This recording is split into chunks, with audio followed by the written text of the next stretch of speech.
नमस्कार। ये वीडियो मैं शुरू करूं इसके पहले मैं आपको 2013 का एक क्लिप सुनाना चाहता हूं।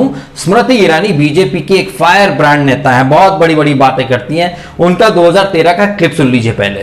सबसे मुझे लगता है कि ये चूड़ियां मैं मात्र सजावट के लिए पहनती हूं।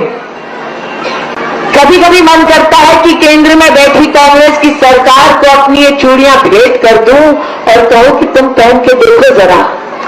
वो इसलिए क्योंकि जब पाकिस्तान से 10 लड़कों ने आकर हम पर हमला किया तो ये कांग्रेस पार्टी न सिर्फ तमाशा देख रही थी बल्कि पाकिस्तान के सामने हाथ फैला रही थी कि हमें न्याय दो भैया। 2013 में ये स्मृति ईरानी चूड़ियां भेजना चाहती थी मनमोहन सिंह सरकार को। उस समय हमारे देश के प्रधानमंत्री थे मनमोहन सिंह। मैं चाहता हूं कि अगर उस समय जो चूड़ियां बच गई हो वो इस समय अपनी सरकार के नेतृत्व को यानी 56 इंची सरकार को ये चूड़ियां सौंप दें, भेज दें स्मृति ईरानी, और खुद भी थोड़ा बहुत पहन लें, क्योंकि आज ये सो कॉल्ड 56 इंची सरकार, मजबूत सरकार जिसे 300 से ज्यादा सीटें दी हैं, वो पार्टी आज धरना करने जा रही है। मतलब वो नरेंद्र मोदी जी जो 56 इंच की छाती लिए घूमते हैं, जो कहते हैं भाइयों और बहनों मैं देश नहीं झुकने दूंगा, आज अपनी ही पार्टी के लोगों को बचा नहीं पा रहे हैं। और जिस हिसाब से मौतें हो रही हैं बंगाल में, जिस हिसाब से कत्लेआम चल रहा है, एक तरह से नरसंहार चल रहा है, जैसे कश्मीरी पंडित को भगा दिया गया कश्मीर से एक एक करके, आज बंगाल उसी ढर्रे पर चल रहा है। और बंगाल के लोग बहुत ज्यादा खुश हैं। बहुत सारे लोग उस दिन कमेंट कर रहे थे कि देखा भाई बंगाल कोई अंधभक्तों का राज्य नहीं, या अच्छी सरकार चुनी जाती है। आपको ट्रेलर मिल चुका है। मैंने उस दिन के रिव्यू में भी कहा था कि बंगाल का तो भगवान ही मालिक है, और स्पेशली बीजेपी समर्थित जितने लोग हैं जिन्होंने गलती से अगर बीजेपी को वोट दिया है तो शायद अगले चुनाव में वो लोग नहीं दें, क्योंकि जिस हिसाब से वहां पर बीजेपी के कार्यकर्ता, और बीजेपी तो ठीक है, कुछ लेफ्टिस्ट नेता और कुछ कांग्रेस के नेताओं के घर पर भी तोड़फोड़, आगजनी, गुंडागर्दी, मतलब जंगल राज चल रहा है। जो बांग्लादेश से इलीगली रोहिंग्यास भर भर के आ गए हैं, ये यहां अपने बाप का माल समझ के हर बीजेपी वाले का, और बीजेपी का तो ठीक है, कांग्रेस के नेताओं के भी घर जला दिए गए। और वो बंगाल जहां पर एक महिला मुख्यमंत्री है, बीजेपी के फीमेल कार्यकर्ताओं के खुलेआम गैंगरेप हो रहे हैं, बलात्कार हो रहे हैं, मारा जा रहा है, प्रॉपर्टी लूटी जा रही है, ये सब हो रहा है बंगाल में, उस ममता बनर्जी के राज्य में जिनके सपोर्ट में पूरी लिबरल लॉबी कूद पड़ी थी। और बॉलीवुड के कुछ एक्टर्स, कुछ साउथ के एक्टर्स बड़ी बड़ी दुहाई दे रहे थे कि अच्छा वैक बर्तन बजा बजा के बीजेपी को भगाया है। भगाया नहीं है, एक्चुअली यहां पर जंगल राज स्थापित कर दिया है। कुत्ते की दुम जो होती है वो टेढ़ी की टेढ़ी होती है। तो यहां जो टीएमसी के कार्यकर्ताओं से जो सो कॉल्ड कार्यकर्ता नहीं, गलती हो गई, जो गुंडे हैं उनसे जो एक्सपेक्टेशन थी वो वही कर रहे हैं, लूट पाट, और मतलब ऐसा एक माहौल बना दिया गया। जो बांग्लादेश से इलीगली लोग आके घुस गए हैं, अपने बाप का माल समझ रहे हैं। मतलब ऐसा हो रहा है कि इस देश में इलीगल तरीके से जो लोग आए हैं उन्हें तो सारे अधिकार मिलते हैं, लेकिन अगर कोई बीजेपी का कोई समर्थक है या नेता है या जिन्होंने बीजेपी को वोट किया, शायद उन्हें इस देश में रहने के लिए अब अलग से वीजा या पासपोर्ट लेकर के आना पड़ेगा। लेकिन जो इलीगली घुस आए हैं वो अपने बाप का राज यहां पर चला रहे हैं। और सेंटर में बैठी सरकार, जिसे अच्छे से पता है कि 2016 से लेकर अब तक कितने ही सैकड़ों बीजेपी के कार्यकर्ता मार डाले गए, उन्हें अच्छे से पता था कि यहां जंगल राज होगा, लेकिन रोकने के लिए, बचाने के लिए इन्होंने कुछ नहीं किया। इनफैक्ट ये 56 इंची छाती वाली सरकार आज धरना करने जा रही है। अगर धरना करने के लिए ही 300 सीटें देनी थी तो हम अन्ना हजारे को बिठा देते, उनसे अच्छा धरना कौन करता है। तो यहां बीजेपी जो है वो बहुत ही बुरी तरीके से, मतलब इतनी घनघोर बेइज्जती करा रही है अपनी कि मैं आपको बयां नहीं कर सकता।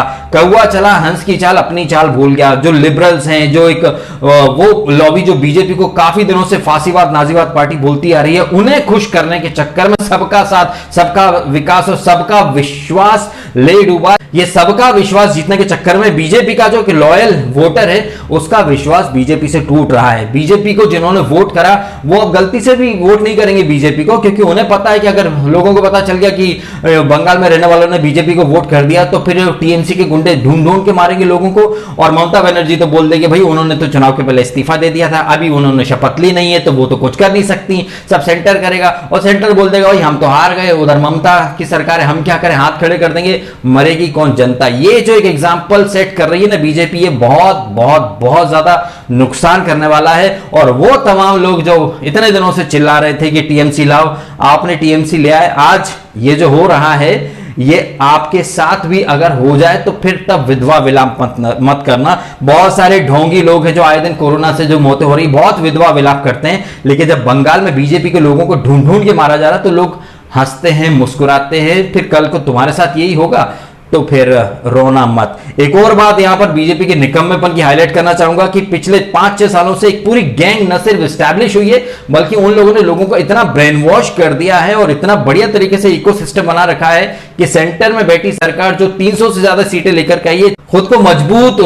सरकार कहने वाले, 56 इंची छाती कहने वाले लोग उस इकोसिस्टम को नहीं तोड़ पा रहे हैं। ये एक लेफ्टिस्ट इकोसिस्टम इतना मजबूत हो चुका है कि ट्विटर पर अगर अमानतुल्लाह खान किसी की गर्दन काटने की बात करता है, हेट फैलाता है, इंस्टिगेट करता है, दंगे कराता है, राजदीप जैसे लोग फेक खबरें फैलाते हैं, वो बच निकलते हैं। लेकिन कंगना रनावत कुछ ट्वीट करती है तो उसका ट्विटर अकाउंट सस्पेंड हो जाता है। यहां तो वो कहावत चर्चा हो रही है कि हम आह भी करते हैं तो वो हो जाते हैं बदनाम, वो कत्ल भी करते हैं तो चर्चा नहीं होता है। यहां इंडिया में अगर प्रॉफेट मोहम्मद के ऊपर कुछ बोल देता है कमलेश तिवारी तो उसका गला काट दिया जाता है।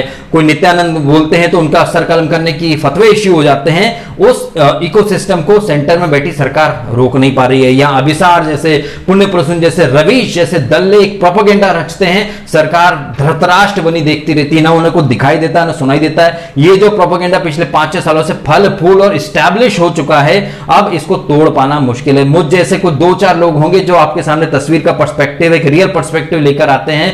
ये खुद को इंसानियत का मसीहा और सच्चा पत्रकार बोलने वाले लोग जश्न मना रहे हैं। बंगाल में इतने लोग मारे गए, एक चूं नहीं निकली इन सबके मुंह से। महाराष्ट्र में बैक टू बैक हॉस्पिटल जल गए, 100 करोड़ वसूली चलती रही, मनसुख हिरेन को पुलिस वालों ने मार दिया। लेकिन मजाल है क्या कि कोई सच्चा पत्रकार यहां पर कुछ बोल पाए। खैर, इन लोगों को तो बोले को कुछ फायदा है नहीं, लेकिन जो सेंटर में सरकार है, जो 300 से ज्यादा सीटें जीत चुकी है, मेजॉरिटी वाली सरकार है, वो अब तक सिर्फ 370 और ट्रिपल तलाक और अयोध्या राम मंदिर ही अपना एक अचीवमेंट बताती है, जबकि जनता को इसके बियॉन्ड आप क्या दे रहे हैं? भय का माहौल आप खुद पैदा कर रहे हैं। आपकी सरकार धृतराष्ट्र बनी बैठी है। कहने को 56 इंच बोलते हो, लेकिन 56 इंच का 5.6 सेंटीमीटर भी नहीं दिखाई दे रहा है यहां पर। और ताज्जुब की बात है कि सेंटर में बैठी सरकार जो देश का कानून व्यवस्था संभालने का जिम्मा है, जो ट्विटर जैसे लप्पू झन्ने अपनी मनमर्जी चलाते हैं, सोशल मीडिया पे अपनी अलग उनकी सल्तनत चलती है, और हमारी सरकार मुंह में दही जमा के बैठी हुई है। समझ से परे है बीजेपी। आज 5 मई पूरे देश में धरना प्रदर्शन कर रहे हैं। किसके खिलाफ कर रहे हो भाई? सेंटर में तो तुम ही हो, अपने खिलाफ करोगे क्या? आज जब बंगाल में 10-15 लोग मर गए, कई फीमेल्स का बलात्कार हो गया, कई लोगों के घर जला दिए गए, तब जाके आप सीआरपीएफ डिप्लॉय कर रहे हो। तो आपको पहले से ही प्लान करके चलना था ना कि बंगाल में जिस तरह से रोहिंग्यास घुस आए हैं, वहां पे ज्यादातर हिस्सा उन लोगों ने कब्जा कर लिया है। बंगाल को अगला कश्मीर ये लोग बनाने पे तुले हैं, लेकिन आप तो बस मुंह में दही जमा के बैठे हो। जब सांप निकल गया तब लाठी फटकार रहे हो। अब तक तो बीजेपी के कट्टर हार्डकोर जो समर्थक के कार्यकर्ता हैं, उनकी जानें जा चुकी हैं। अब जाकर नींद खोल रही है सरकार की, तो क्या ही कहा जाए। यहां पर आप सबके सामने सब है, सरकार का निकम्मापन है। सिर्फ मोदी के ना, अकेला मोदी भी कहां तक करे भाई? सारे मिनिस्टर्स की, इनके जो सलाहकार होते हैं, इनके जो प्लानिंग वाले होते हैं, स्ट्रेटेजी बनाने वाले होते हैं, वो कौन सा गांजा फूंक के चलते हैं? मोदी के नाम से ऐसे ऐसे थर्ड क्लास लोग मंत्री बन चुके हैं जिनको कुछ नहीं आता पता है। बस मोदी नाम की वजह से माननीय मोदी जी के मार्गदर्शन में हम ऐसा करें, माननीय मोदी जी के मार्गदर्शन में, माननीय मोदी, माननीय मोदी, माननीय मोदी, मोदी करते रहना, खुद कुछ मत करना। ये मतलब धिक्कार है ऐसे लोगों के। ऐसे लोग अगर बीजेपी में रहे तो बीजेपी कांग्रेस यानी यूपीए 2 बन जाएगी, इसमें कहीं कोई शक नहीं है। बॉटम लाइन निकल कर की यह आती कि वो लॉबी जो आपको कई सालों से नाजीवाद फांसीवाद बोल रही है, आप उनको खुश करने के चक्कर में अपना लॉयल वोट बैंक, अपने कर्मठ कार्यकर्ताओं का बचाव नहीं कर पा रहे हो, उन्हें मरता हुआ छोड़ रहे हो, तो भाई कोई आप पर भरोसा नहीं करेगा। अपनी जो लंका होती है वो आदमी खुद ही ढहाता है, दूसरों पर ब्लेम कर देते हैं। जैसे रावण ने अपने कर्मकांड करे, बाद में ठीकरा फोड़ दिया कि हम सीता जी की वजह से हुआ। देखिए, आदमी अपना उत्थान और पतन अपने हाथों से निश्चित करता है। यहां पर ममता बनर्जी जो कर रही है, आज भले ही ममता बनर्जी सिरे से सारी चीजों को वो कर दे, इग्नोर की नहीं वो तो थी नहीं। जब यही ममता बनर्जी अपोजिशन में थी, लेफ्टिस्ट पार्टीज जब 30-35 साल जिन्होंने राज करा, उनके राज में तो हजारों की तादाद में लोग मारे जाते थे, आए दिन बवाल करता था। खुद ममता बनर्जी उन चीजों के खिलाफ अपोज करती थी, प्रोटेस्ट करती थी। आज वही ममता बनर्जी खुद लेफ्टिस्ट पार्टी वाला काम कर रही है, बंगाल में खून की नदियां बहा रही है। और वो लोग जिन्हें जानों की फिक्र है, इंसानियत की फिक्र है, वो यहां बंगाल की तरफ नहीं, हमें नहीं देखना, हम नहीं देखेंगे, बस बीजेपी रूलिंग स्टेट में देखेंगे। ऐसे पत्रकार, ऐसे बॉलीवुड के या फिर टॉलीवुड के या टीवी इंडस्ट्री के ऐसे भाड़ लोग जिस तरह से ब्रेन वॉश कर रहे हैं पब्लिक को, सरकार ये सब अलाउ कर रही है, ये सब होने दे रही है, समझ से परे है यार। मतलब क्या बोलूं मैं ऐसी सरकार के बारे में, जो कहती खुद को 56 इंची सरकार है और अपने ही कार्यकर्ताओं को नहीं बचा पा रही है।